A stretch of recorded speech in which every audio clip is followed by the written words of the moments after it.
Let's chat, shall we? My body woke up and chose violence today, and when does it not? But I didn't go to bed until 4 o'clock this morning. Did I have a nap yesterday? No. That's what makes this worse. I knew I had a cardiology appointment on telehealth this morning. It was in my calendar as 9 a.m. My phone rang at 7 o'clock in the morning. I was irritated, per usual. I looked at my phone and it said healthcare and I ignored it. 6 minutes later, I wake back up and I just get curious. So I read the voicemail transcript and it's my doctor's office asking me to log in. Why? My appointment's on for 2 hours. Lies. I check the MyChart app and I'm supposed to be logged in by 7:15. It was 7:06. So I didn't miss my grace period, God bless. I really needed to see him. I've been avoiding it for months and it's time to talk about my thoughts again. All on, the appointment was great, but obviously my morning is so startled. I had 3 hours of sleep at the time and it just wasn't feeling well. Maybe TMI, but what isn't on my page? I've been having night sweats and there is nothing grosser, especially as a woman, than waking up and you just don't feel so clean. You feel like you ran a marathon and all you did was lay there. So I knew I wasn't combobulated enough to get in the shower yet. So I rolled back over. That wasn't the issue. The issue was waking up an hour and a half later, officially deciding that I couldn't avoid it. I have to get in the shower. So I just got out of the shower. I feel much better in that department. But when I woke up this morning, all of my clothing decided to imprint itself in my skin. Even after a shower, even after changing blood circulation, all of my marks are still there. My leg, all of it. So that's uncomfortable, it's itchy, I'm getting pressure hives. My stomach is still broken out from all of my adhesive from this week, so I'm taking an adhesive break, and that also means that I have to wear really tight pants, which doesn't help the pressure hive situation, but I need to keep everything in place down here. Furthermore, I am in a lupus flare. My EDS is clearly showing it's tiny, and I'm just not sleeping, so there's no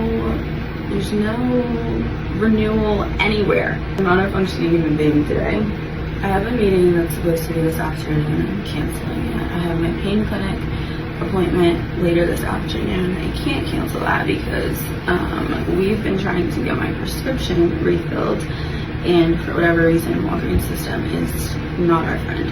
I have to go talk to him about that, and we want to change. I'm currently on pregabalin for seizures and nerve pain, but after speaking to my cardiologist today, he thinks that me taking that on top of the muscle relaxer that I take at night could be contributing to some of my symptoms. So we want to trial changing those meds and see if I can avoid getting on I'll put the name of the drug that he wants to try next for my thoughts. But if we can get rid of some drugs or just change and keep the same number of drugs that I have versus adding one, I would love that. So I have to go up there. It's not that bad. It's 15 minutes away from my house, but it's just the fact that I'm going to have to leave my house today is the issue. I have a few hours to try and force myself to sleep again, and we'll see how that works out for me. My lips are slowly becoming not as swollen as they were.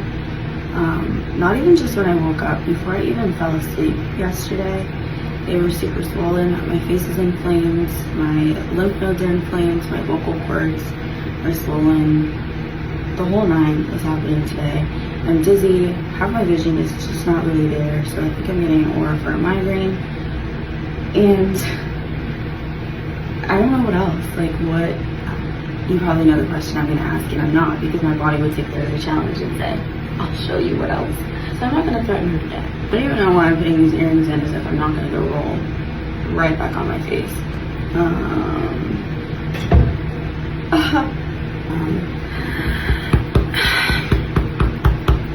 There's that too.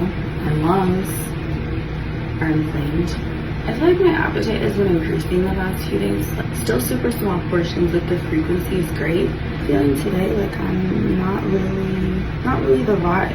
Like I'm hungry because I feel like I should be hungry because I just woke up. But I'm not, I don't feel comfortable eating, chewing, swallowing because of what's going on with my throat and my lungs. And so see how that goes for me today.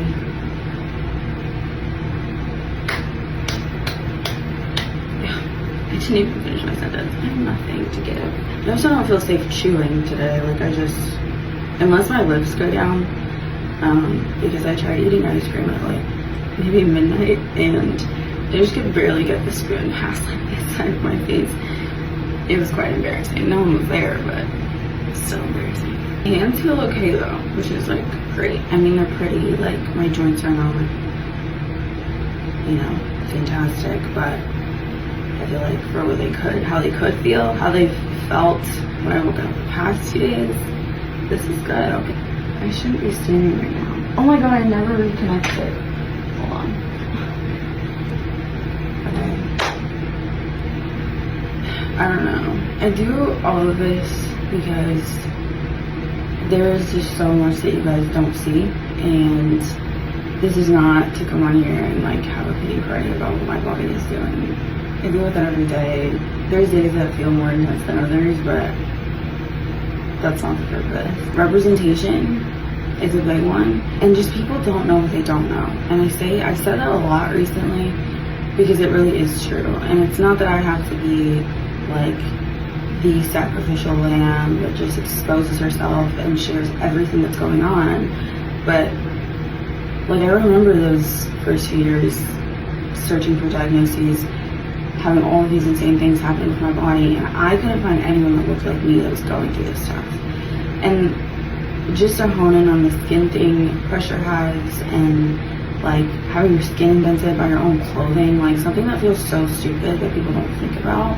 You look on Google and you don't get a lot of images of black women going through this stuff, or just black skin in general. And even as light skinned as I am, when my skin turns red or hives happen or pressure sores or anything like that, like it doesn't look the same. It doesn't rear its head as prominently as it does for people with super light to white skin. And that component in general, alongside the lack of education and exposure and representation in the textbooks and online, is a big part of what contributed to me taking so long to get diagnosed. Doctors taking so long to recognize what was going on, especially when it came to lupus. My butterfly rash doesn't look the same as it looks on a white person. My MCAS took so long to diagnose. All of my, you know, itchy flares where I felt like I wanted to rip my skin off, they were dismissed because my hives, my skin's redness doesn't look the same as it does on a white person. You know, like if you put pink paint on a white canvas versus on a tan canvas or a brown canvas, it does not show up the same. It doesn't mean it's not there.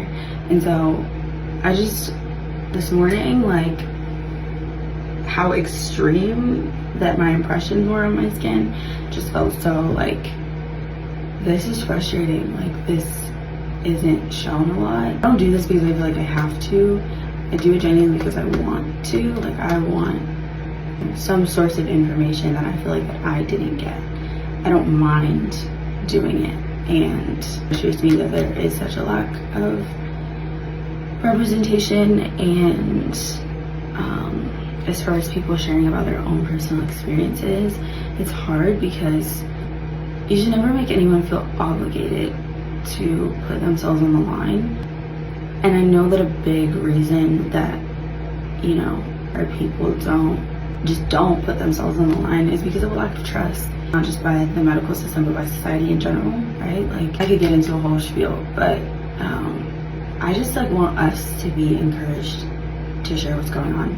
And I'm not saying that you have to, you know, if you have GI issues, I'm not saying that you have to post videos of you vomiting. If you have skin issues, I'm not saying that you have to, you know, always expose like what it is that's going on, but like if you ever do feel inclined to share the real, you know, just like even a glimpse of the raw stuff, like in the name of representation, I think it would be really impactful. And especially after we've experienced the global pandemic, like a lot of people are getting sick. Viruses trigger so many dormant things in your body, and so not only watching people around me or people on social media get sick, but like my family members like also dealing with, you know, health issues, and close or long-time family friends dealing with health issues, and